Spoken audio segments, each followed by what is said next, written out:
Chers enfants, vous savez, quand on lit les évangiles, on trouve bien sûr les belles paroles de Jésus, le miracle, etc., le bon entente entre les gens, mais pas seulement. On trouve aussi des moments de conflit, les incompréhensions, les disputes même. Et heureusement, parce que ça ressemble davantage à notre vie de tous les jours. Bien sûr, dans notre vie, il y a de belles choses, de très belles choses, de beaux moments vécus ensemble, les bonheurs, le partage, etc.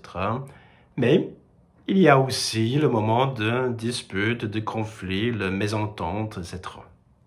Et c'est pour cela la lecture des évangiles est très importante pour nous, pour à la fois nous inspirer de belles paroles, de belles choses de Jésus, mais aussi d'apprendre comment Jésus et les premiers chrétiens, ils ont résolu le temps de conflit, de mésentente. Voilà. Donc, dans la première lecture, vous avez les apôtres qui doivent gérer un conflit.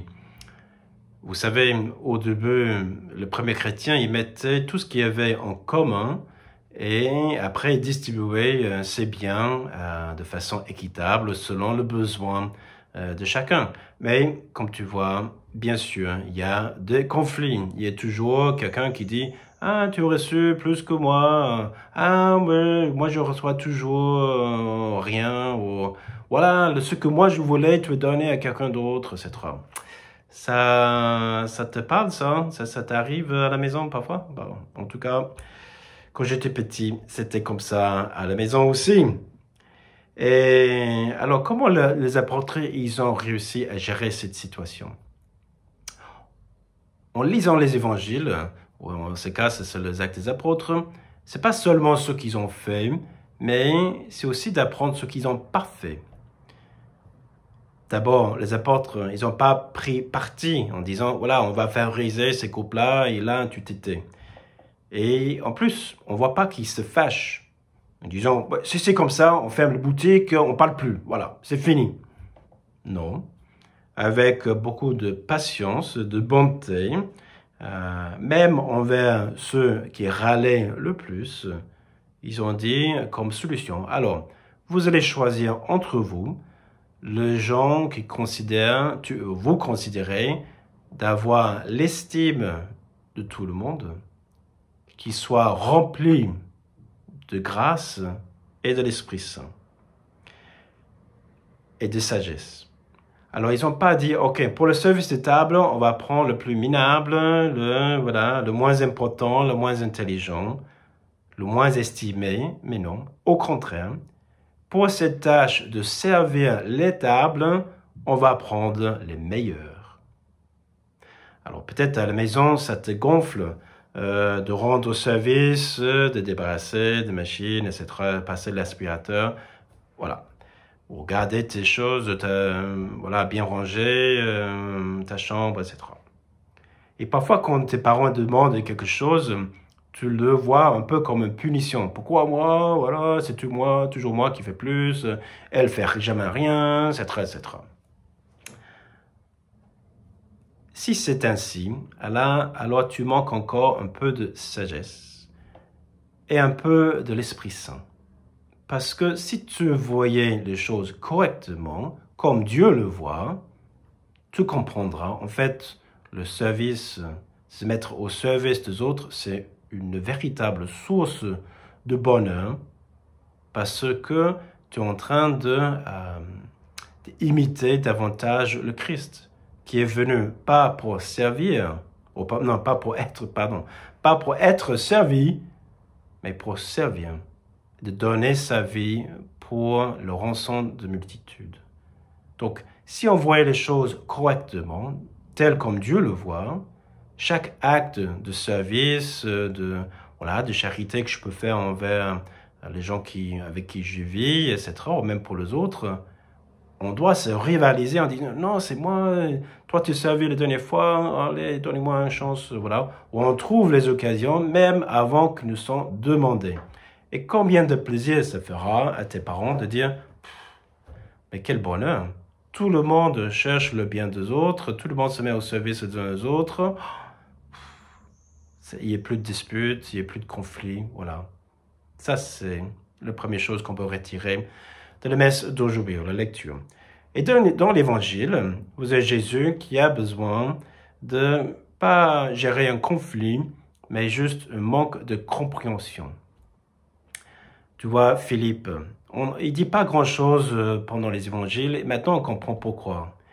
Là, il apprend un peu croire, je dis, Jésus, alors, sois simple, alors, juste montre-nous le Père, et là, ça nous suffit. Autrement dit, Philippe, il n'a rien compris. Pendant 3 ans avec Jésus, c'est la dernière scène, et même là, le boulet. Et qu'est-ce qu'il fait Jésus? Surtout ce que Jésus ne fait pas. Quand il entend ça, bien sûr qu'il est extrêmement déçu de lenteur de Philippe de comprendre tout ce qu'il vient de décrire pendant 3 ans. D'abord, il ne l'insulte pas. Il ne se moque pas de lui. Il ne dit pas que tu es nul, tu es bête, etc. Il n'entraîne pas les autres de se moquer de lui non plus, ou de voir une estime amoindrie pour Philippe. Il ne le rebaisse pas. On peut imaginer Jésus s'il portait des lunettes comme moi, et Philippe il vient de dire, voilà, c'est ce qu'il vient de dire. Jésus dit, mais Philippe, tu sais, il y a 2 jours, tu me fatigues. Et non, avec beaucoup de patience et beaucoup de bonté, Jésus réexplique à la manière que Philippe puisse comprendre. Ça peut nous arriver aussi de parfois savoir quelque chose que l'autre ne sait pas, ou que j'arrive à comprendre plus vite et l'autre a mal au suivre, etc., etc. On peut être tenté de montrer que nous sommes plus forts, plus intelligents, etc., plus capables que l'autre, en montrant, surtout devant les autres, combien cette personne est plus faible que moi, qui ne fait créer que les conflits, le ressenti, etc. C'est là aussi on a besoin de comprendre de Jésus, d'apprendre plutôt de Jésus. Jésus, il sait tout. Forcément, il est plus fort que tout le monde. Mais jamais on trouve Jésus en train de rabaisser les gens qui sont un peu lents.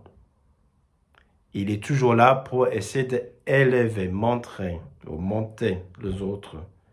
Chercher avec beaucoup de charité le bien de l'autre. Descendre même à son niveau pour offrir une main, pour le montrer, voilà, le chemin. Donc 2 choses qu'on peut prendre aujourd'hui. Le service, c'est une vraie chance.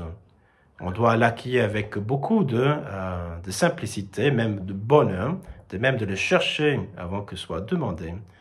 Et le deuxième, c'est la charité, la patience, l'attention que je peux apporter aux autres, de trouver que ces moments nous aident à grandir de notre suite de Jésus, que nous sommes vraiment là avec l'Esprit Saint qui nous inspire, de faire tout qu'on peut faire avec beaucoup de bonté, de patience.